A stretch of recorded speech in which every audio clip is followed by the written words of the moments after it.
Hi there folks, today I'm shooting a very short video about fermenting Jerusalem artichokes or sunchokes, also known as artichokes, and they will be done in a slightly unusual way.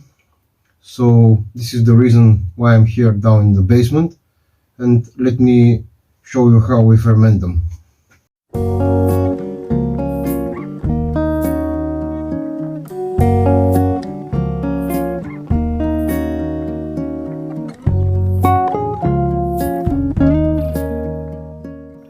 Now, if you followed my previous videos, you probably recognize our small 40-liter vat of sour cabbage. And you can see here that we have started eating and using some of the brine for cooking and also for drinking. But this vat is very convenient for fermenting other stuff along with the cabbage. The main reason is that the bacterial culture here is already well developed. The cabbage is now properly fermented, and if you put some more vegetables, you're just going to use this boost in fermenting time. So this is what we're going to do today. We're going to take the Jerusalem artichoke roots, wash them, cut them up in pieces, and put them to ferment here in the vat.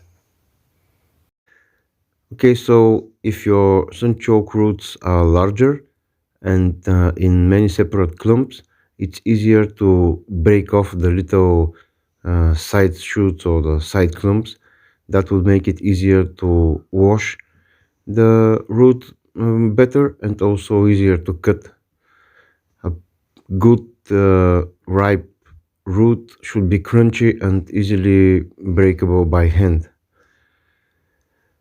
When you are ready with the washing, you can start cutting the sunchoke roots. Smaller circular roots I'm just halving, and the larger pieces I'm cutting in about 1 centimeter thick slices. And if you want to be extra meticulous, you can remove some of the brown spots. The very smallest and tiniest pieces I'm usually planting back out in the garden or feeding the animals of the neighbors. All the cut pieces are best put in a bowl full of water. Usually I put some vinegar inside to better wash the roots, and after you've cut all of the pieces, just give them a little stir to loosen any soil or dirt that might be left on the roots.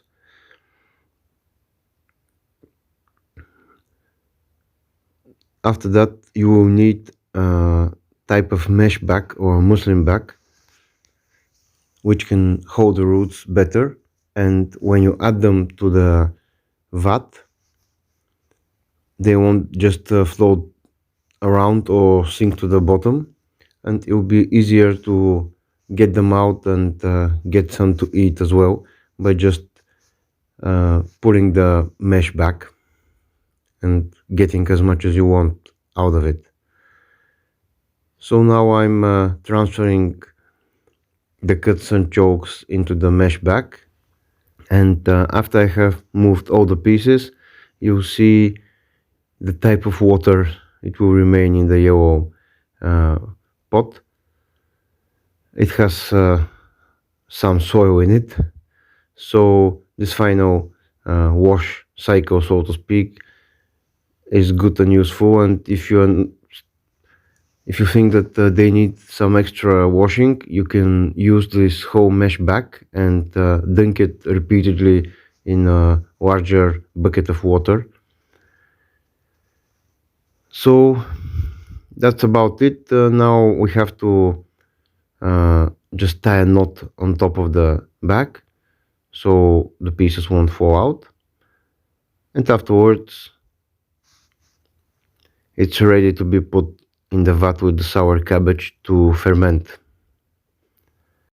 So now that the sunchokes are prepared, this is our small mesh bag with Jerusalem artichokes, which I chopped and washed, and we're going to put that inside with the cabbage.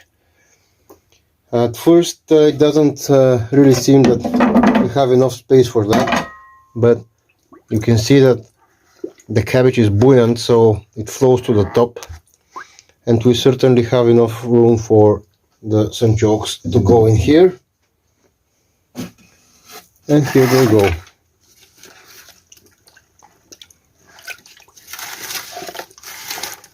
I'm just spreading the bag a bit to the side, ensuring that all of the sunchokes are properly covered. Sour cabbage leaf. And now I'm still returning this small pan on top to keep the whole thing submerged. And as our basement here is rather cold, it will take at least 4 weeks, I'd even say maybe 6 weeks to 2 months even, to ferment the sunchokes, because the dense structure does not allow a very rapid fermenting speed, even with the boost from the sour cabbage. And also, once every 2 weeks I'll be coming to drain some of the brine in this bucket and then pour it on top so it circulates, and it does not allow for salt and the bacteria to settle down on the bottom. Another aspect of this is that the sunchokes, which I just added, are more like fresh food for the bacteria, so I expect in a couple of days up to a week to see some renewed bubbling at the surface of the vat when I come to open it.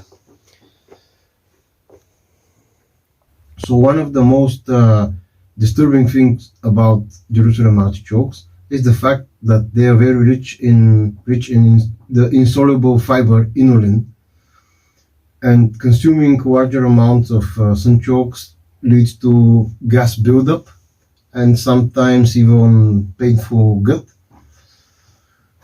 So there are two ways to reduce the inulin content, but just as a side note here, the inulin is actually what's the very beneficial part of the Jerusalem artichokes. It's a prebiotic, so it's important for the gut health as well. So I think that even if you do some of the preparations, it's still beneficial to nibble on fresh and raw Jerusalem artichokes now and then, maybe just a couple of little tubers, but to ensure that inulin uptake. So the easiest and most sure way to make the artichokes less fatty is to lacto-ferment them. We use our sour cabbage vat, but you can also do that in simple jars. Like, for example, you get a regular jar, you do a 3% brine, you put the chopped artichokes in there. Oh, I just noticed that we have some fermented gherkins we need to eat, leftovers from last year. So when the fermentation process is finished, the liquid, the brine, will stop bubbling and the sunchokes pieces will be presently sour to the taste. And my advice is to eat just a few to see how your body reacts, because each of our organisms is different. But from my own experience and our family experience, I can say that unfermented sunchokes are way more gas producing than the fermented one. And the second way to reduce this inulin content is to harvest them later in winter when it has been cold for more extended periods of time. So they've been kept in the cold soil for longer.